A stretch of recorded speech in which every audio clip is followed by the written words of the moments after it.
चालान कटा और ये शख्स जो है ये दुनिया से रुखसत हो गया। अस्सलाम वालेकुम, कैसे हैं आप लोग। मैं आपके साथ अदनान। और ये जो तस्वीर आप देख रहे हैं स्क्रीन के ऊपर, ये एक ट्रक ड्राइवर है। इस ड्राइवर का खानेवाल के इलाके मोहसिनवाल के करीब मोटरवे हाईवे और मोटरवे अथॉरिटी जो है उन्होंने इसका चालान काटा है। चालान काटने के बाद एकदम से ये शख्स जो है ज़मीन पर गिरा है और गिरने के बाद इसकी जान निकल गई। ये दुनिया से रुखसत हो गया। इलाके के जो लोग हैं वो बता रहे हैं कि ये शख्स चालान कटने के बाद इंतहाई परेशान था और इधर उधर हरकत कर रहा था। चालान की परेशानी के खौफ की वजह से इसको हार्ट अटैक आया और इस शख्स की मौत हो गई।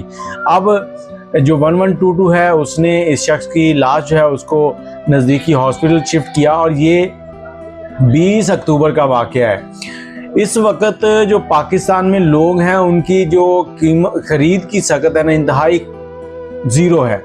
कोई भी शख्स अगर कहते हैं कि अच्छा कमा रहा है तो वो अच्छा कमा सिर्फ इतना रहा है कि वो बच्चों की रोज़ी रोटी चला रहा है, उसके अलावा उसके पास कुछ भी खर्च करने के लिए नहीं बचता।